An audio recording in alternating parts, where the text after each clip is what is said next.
भारत का पहला अग्निपथ अग्निवीर वीर सपूत जयते अजय लक्ष्मण का देहांत हो चुका।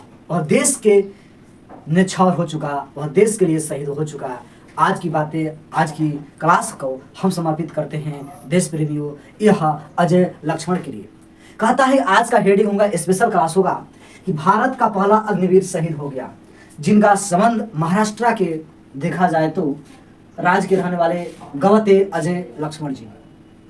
आज के सेशन में बात करेंगे कि सियाचिन में जो शहीद हुए अजय लक्ष्मण, इनकी पूरी दास्तान और क्या अग्निवीर के लिए जिनका कार्यकाल मात्र 4 साल था और उस 4 साल के दौरान अगर किसी व्यक्ति की, उस अग्निवीर फौजी की मृत्यु हो जाती है तो क्या वह देश हित में किया गया कार्य वह शहीद के नाम होगा कि नहीं। उसके द्वारा देश के लिए अपने प्राणों की न्यौछावर देने का आशय, मात्र उसकी कीमत, एक जान की कीमत क्या 1 करोड़ ही मापा जा सकता है, तोला जा सकता है। इसी की जुबानी और आज की कहानी सुनने का प्रयास करेगा।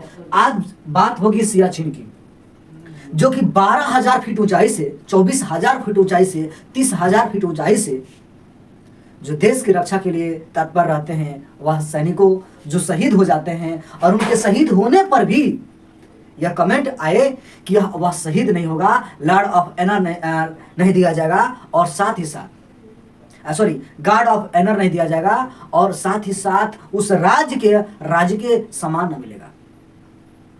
गार्ड ऑफ ऑनर के बाद हम आज की श्रृंखला बात करेंगे सियाचिन की और एक तरफ बात करेंगे लद्दाख और किस प्रकार से यह घाटी प्रचलित है, सुप्रसिद्ध है, दुनिया का सबसे ऊंचा अगर युद्ध विराम है, युद्ध स्थल है, वो सियाचिन है। और उसके बाद आज के सेशन में हम बारीकी से समझना चाहेंगे कि क्या है अग्निवीर, क्या है इसका प्रोसेस और 4 साल के बाद अग्निपथ योजना की शुरुआत 16 जून 2022 की शुरुआत होती ही इसका बहुत भरपूर विरोध होता है और आज के डेट में अग्निपथ योजना कहां तक सफल रहा, आगे गवर्नमेंट के क्या टारगेट होनी चाहिए, इसी मुद्दे पर बात करेंगे। और जो वीर सपूत आज के लक्ष्मण भाई जी जो 19 साल की उम्र में देश को प्यारे हो गए, देश के लिए शहीद हो गए, इनका भी संबंध और इनके भी हम जीवन काल का पर प्रकाश डालेंगे। जब सबसे पहले देखते हैं सियाचिन, जो सियाचिन ग्लेशियर जो है भारत और पाकिस्तान एंड चीन के लिए बहुत महत्वपूर्ण है। अब क्यों बताइएगा क्यों महत्वपूर्ण है, तो आप जानते होंगे कि यह पहले मैप देखने का प्रयास करेगा। सबसे ऊपर में जो मैं रेड कलर से बनाया हूं यह लद्दाख का क्षेत्र है, उसके नीचे जो है ये जो ब्लैक कलर से यह कश्मीर है और उसके साइड से जो हिमाचल का क्षेत्र है, उसी के बीच में लद्दाख में जो बनाता है काराकोरम श्रेणी रेंज और इसी काराकोरम में यह स्थित है सियाचिन, राइट। जो यह अक्साई, जो यहाँ अक्साई चीन है, अक्साई जो चीन है इसकी यह सीमा को प्रतिबंधित करता है, यहाँ पे रोकने का प्रयास करता है कि चाइना की सेना यहाँ पे न आ सके, वह पाकिस्तान की सेना न आ सके, रोकने का कार्य करता है। इसी की बात हम देखेंगे क्योंकि सक्सगाम घाटी, अक्साई चीन और काराकोरम दर्रे का यह पॉइंट सियाचिन बनाता है। अगला पॉइंट, पाकिस्तान और चीन से घुसपैठ रोकने हेतु यह सियाचिन हमारे लिए महत्वपूर्ण बन जाता है। इतना ही नहीं, हम पॉइंट NJ 9842 के नाम से इसका नंबर दिया गया, जो 1984 के दशक में हम देखते हैं कि समझौता होता है और 1962 में भी यह पॉइंट चल के आता है और कहता है कि बिंदु NJ 9842 पर पाकिस्तान और भारत के बीच LOC समाप्त हो जाती है। डन। जब समाप्त हो जाती है उसी बॉर्डर पर यह कार्य करती है हमारी सेना, जो BSF एक तरफ देखा जाए तो भारतीय सेना भी दे सकते हैं, CRPF भी दे सकते हैं और इस तरह से अग्निवीर जो एयरफोर्स, अगर अग्निवीर जो हर सेना में क्या है उपस्थित है, उसकी यह गाथा काल है। सियाचिन यह दुनिया का देखा जाए तो सबसे लंबा पर्वत रोही यह क्या है तो युद्ध स्थल है, ठीक। इसके बाद हम बात करते हैं कि किस प्रकार से यह सिंधु नदी की एक सहायक नदी होती है जिसका नाम रहता है श्योक और नुब्रा। लेकिन बात करेंगे कि नुब्रा नदी का उद्गम स्थल हम सियाचिन ग्लेशियरों से देखते हैं, यानी कि लद्दाख से निकला हुआ यह नुब्रा नदी, यह सियाचिन लद्दाख से निकला हुआ है, जो कहता है कि 24,000 फीट ऊंचा पे भारत पाकिस्तान का युद्ध स्थल है, जो कि समुद्र तल से देखा जाए तो 76 किलोमीटर इस क्षेत्र को, एरिया को 76 किलोमीटर यह कवर करता है।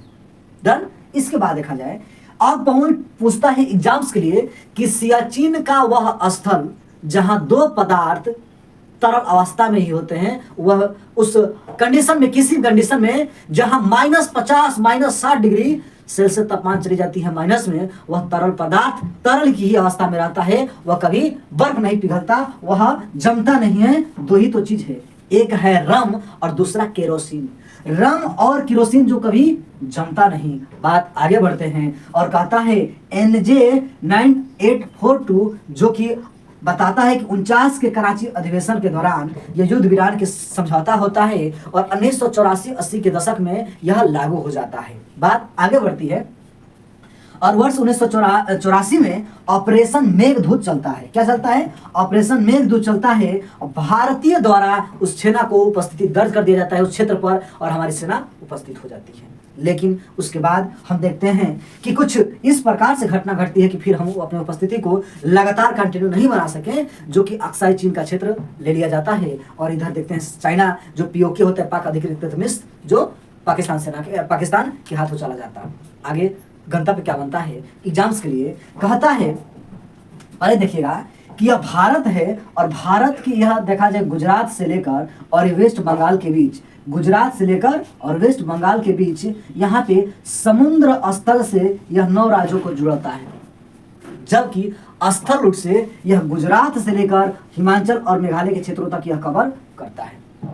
ठीक, और इस बीच में हमारी सेना की क्या अहम भूमिका अदा होती है, और सेना तो अहम भूमिका अदा करती हैं। भारत सरकार का क्या रोल होता है, क्या एक दूसरे के साथ, एक दूसरे देशों के साथ हम क्या करें, शत्रुता को समाप्त करें। लेकिन क्या करें, जो कहा जाता है ना कि किसी को समझाने से आप क्या समझ सकते हैं जो आप ही के अंदर समझदारी होकर भी नहीं है।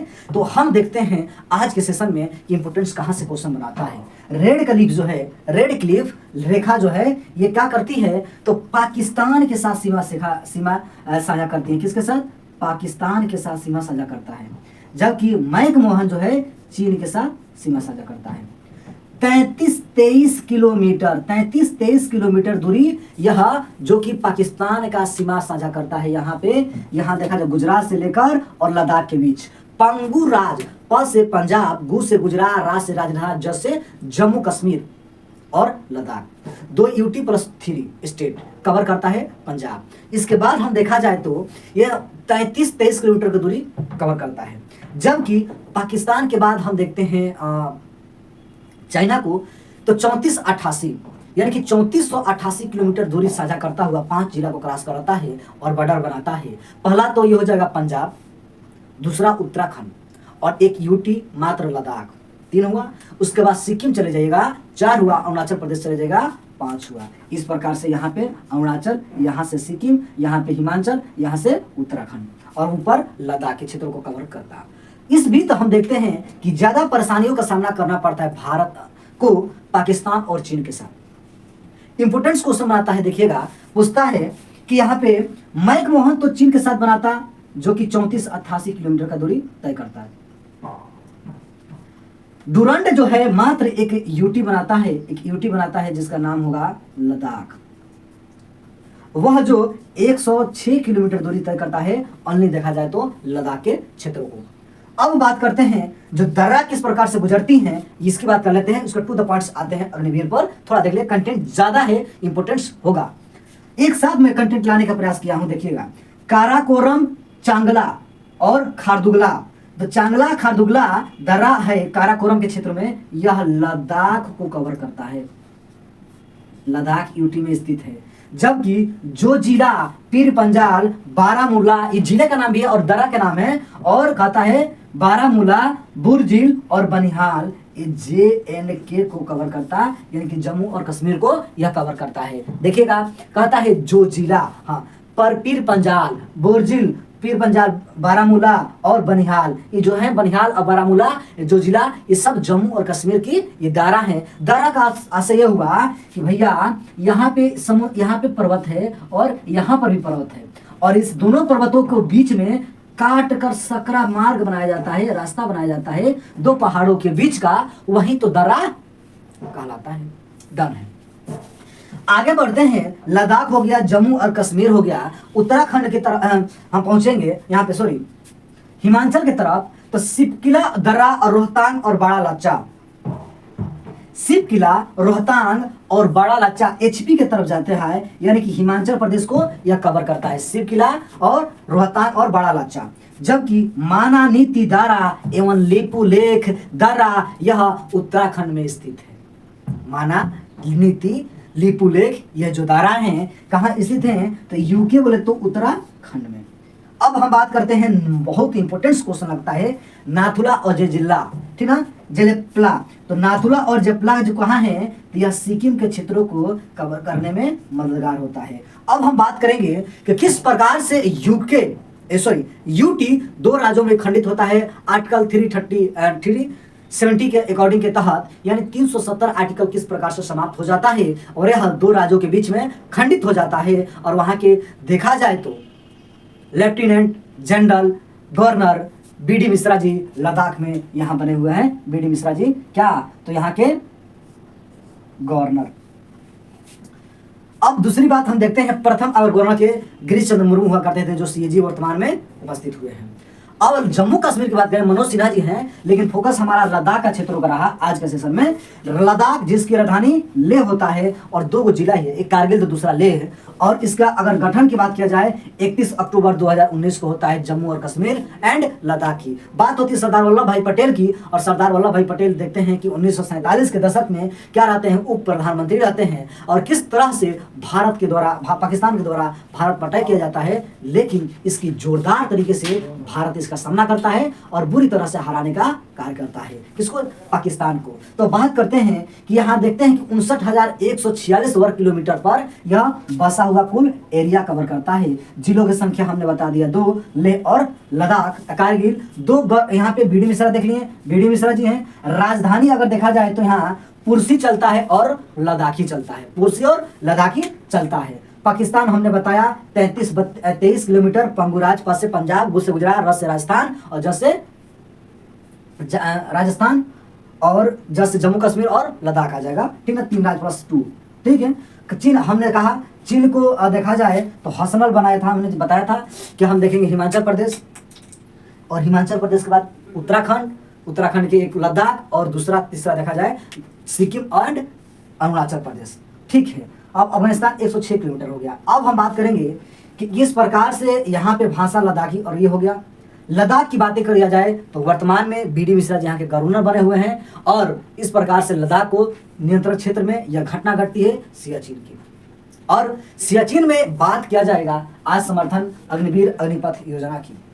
यह भारत सरकार की यह नीति जो पूरे भारत में लागू कराते हैं, नाम रहता है अग्निपथ योजना, जो हमारे देश के युवा देश की आज़ादी के देश की रक्षा हेतु एक सेना में जाने के लिए प्रेरित होते हैं। तभी सूचना आती है, नोटिफिकेशन होता है, जारी किया जाता है कि अब राज्य के पूरे राज्य में देखा जाए तो अग्निवीर जो शपथ, अग्निवीर जो ये होंगे, अग्निवीर होंगे, सैनिक होंगे, इनकी जो कार्यकाल होगा परमानेंटली न करके 4 साल किया जाएगा। अगर उम्र की देखा जाए तो 17.5 से लेकर और 21 साल की यह लिमिट रखा गया था। और इसमें भी बताया गया था कि इसमें आपको बीमा कवर नहीं किया जाएगा, इसमें सुरक्षा नहीं होगा, और इसके साथ साथ इसका कुछ क्रियाकलाप थे जो इस प्रकार से दर्शा रहा था। 16 जून की घटना हमने शुरुआत में ही बताया कि 16 जून की घटना रहती है जो पूरे भारत में लागू हो जाती है। और सैलरी देखा जाए तो पहले मंथ में 30,000 मिलता है, और दूसरे मंथ में हम देखते हैं बढ़ जाता है, और यहाँ पे 30 से 35,000 भी मिलना स्टार्ट हो जाता है। यानी कि इसमें अगर देखा जाए अग्निपथ में शामिल होने के लिए बहुत कैटेगरिया है। मोर पॉइंट बताना चाहते हैं कि 5 किलोमीटर दूरी को मात्र में आपको 20 मिनट में क्या करना है, दौड़ना होता है। कार्यकाल इसका 4 साल होगा। मुद्दा बात अब आएगी कि किस प्रकार से गौते अजय लक्ष्मण की देहांत हो जाता है। गए लक्ष्मण अजय की देहांत हो जाती है। इसी पर इनके लिए एक समर्पित हमारे लिए शेर जो है इनके लिए हमने समर्पित करते हैं। कहते हैं कि 86 रहनुमा अपने को मनमौजी बनाती है। दोस्त, 86 रहनुमा अपने को मनमौजी बनाते हैं, हुकूमत पाई तो फिर बेटे को डलहौजी बनाते हैं, किसान के ही बेटे सरहद पर जाने देते हैं, बड़े लोग कहाँ बेटे को फौजी बनाते हैं, बड़े लोग कहाँ बेटे के फौजी बनाते हैं। यह प्रैक्टिकली आज के दैनिक जीवन में यह देखने को मिलता है, प्रतीत होता है। कहता है कि लक्ष्मण, अजय लक्ष्मण की जवानी के लिए देश के लिए कुर्बानी आहूत दे दिया। और कहता है कि हर भारतीयों के दिलों में ये क्या रहेगा, crop of fire Phule crop होगा। यानी कि इस क्षेत्र में भारतीय सेना में इन्होंने ऑपरेटर का कार्य करते थे, जो कि भारतीय सेना में थे। महाराष्ट्र के रहने वाले, जिला बुलढाणा के रहने वाले थे अजय गौते। लक्ष्मण जी महाराष्ट्र के देखा जाए तो बुलढाणा के रहने वाले हैं। और इनके गांव का नाम देखा जाए तो कहता है पिंपल गांव का है, पिंपल गांव। यह जो देखा जाए तो इनका घर था और इनका एजुकेशन शिक्षा देखा जाए तो इन्होंने बीकॉम कर रखा था। ठीक, चलिए अब क्या होता है कि क्या यह अग्निवीर जो सपूत हुआ, वीर हुआ, हमारा भाई रहा, वह देश के रक्षा हेतु मृत्यु हो जाता है। सरकार के द्वारा यह नोटिफिकेशन किया जाता है कि अनुग्रह राशि के साथ साथ अगर बीमा पैकेज को देखा जाए तो टोटल मिलाकर यह राज्य में या केंद्र सरकार को यह 1 करोड़ रुपया दिया जाएगा। मुद्दा यह बनकर जब आ जाता है कि अमृतपाल सिंह का नाम का एक लड़का जो अग्निवीर के माध्यम से इस योजना में शामिल हुआ था, सेना में रह रहा था, वह खुद को शूट आउट कर दिया, यानी कि खुद को अपने गोली से उड़ा लिया। तो इसमें भारतीय सेना के रूल्स कहती हैं कि जो व्यक्ति देश के लिए नहीं अपने नुकसान खुद पहुंचाता है तो उनको सेना से रिलेटेड कोई भी क्या तो मानवतावादिया नहीं दिया जाएगा, नहीं दिया गया। अब हम देखते हैं आगे क्या होता है। तब तक 13 अक्टूबर की घटना फिर घट जाती है। यह घटती है कि यहाँ पे देखते हैं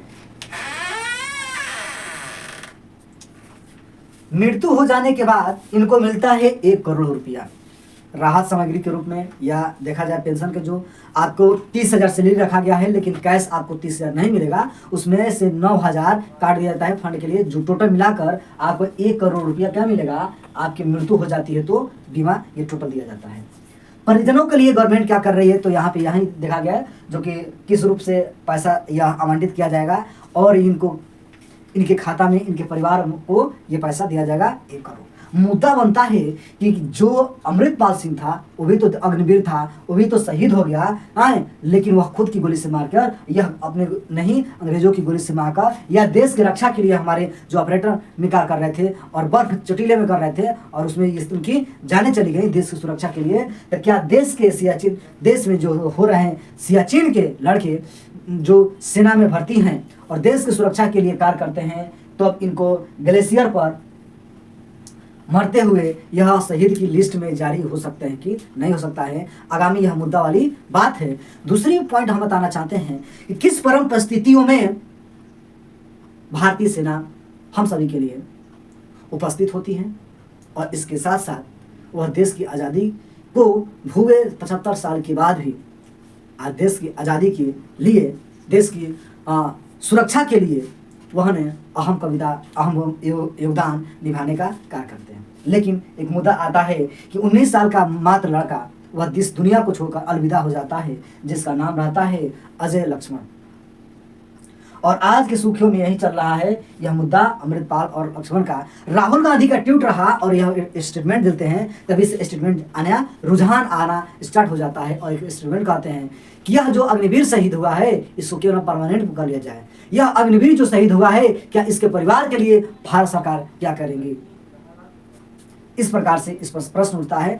तो यह हमारे जहां विजन से देखा जाए तो कितने परिस्थितियों में यह झेल कर सेना क्या करती हैं, हमारी सुरक्षा देती हैं 24,000 फीट देखा जाए तो ऊंचाइयों पर। तो इस संबंध में देखा जाएगा कि भारत सरकार को इसकी योजना को लगभग 4 से लेकर 30 साल तक बढ़ा देना चाहिए। यानी कि जब तक ज्वाइन किए आप 30 साल के हुए तब तक रिपोर्ट 30 साल के हुए तब तक आपके क्या हुए, ये अग्निवीर की पॉइंट्स छूटे ना और अग्निवीर से आप जुड़े रहें। 4 साल के बाद क्या हो, ये खत्म ना हो सके। आगे हम बात करते हैं यहाँ पे कि शहीद को राजकीय सम्मान नहीं मिलता है जिसका नाम रहता है अमृतपाल सिंह, जबकि इसकी सूचना राज्य सरकार को जहीं मिलता है और बड़े आदर और सम्मान के साथ इनकी श्रद्धांजलि दिया जाता है। अब क्वेश्चन पूछेगा अजय लक्ष्मण जो था किस राज्य का था, तो लद्दाख और क्या महाराष्ट्र के रहने वाले थे। दूसरी बात यह हम जानने का प्रयास करेंगे कि सेना के लिए एक मोबाइल टावर पहली बार जो यह बताना चाहते हैं कि 13 अक्टूबर को सेना के द्वारा पहली बार यह टावर का प्रयोग किया जाएगा जम्मू कश्मीर और लद्दाख में। ठीक है, तो आज के सैलरी में हम देखेंगे 16 जून की इसकी शुरुआत होती है। आयु सीमा 17.5 से 21 साल रहता है। सैलरी 30,000 पर मंथ, 35,000 बढ़ सकता है, उसका वो नहीं है। और 5 किलोमीटर दूरी तय करना होता है। वर्तमान में 4 साल का रहता है। पेंशन योजना का फंड जोड़कर यह व्यवस्था कौन देगी, तो सरकार देगी। ठीक है, चलिए तो आज के सेशन हम यहीं पर समाप्त करते हैं। उम्मीद करते होंगे दोस्त कि अच्छा लगा होगा, और अच्छा लगा होगा तो देशभक्ति के लिए आप लाइक और कमेंट करना न भूलिए। और साथ ही साथ यह भी अगर कोई मिस्टेक हुआ होगा क्षमा प्रार्थी हैं, और आप सब कमेंट करके बताएं। तब तक के मिलते हैं नेक्स्ट क्लास में। डेली के करंट अफेयर्स में स्वागत कराऊंगा। तब तक टेक केयर, जय हिंद।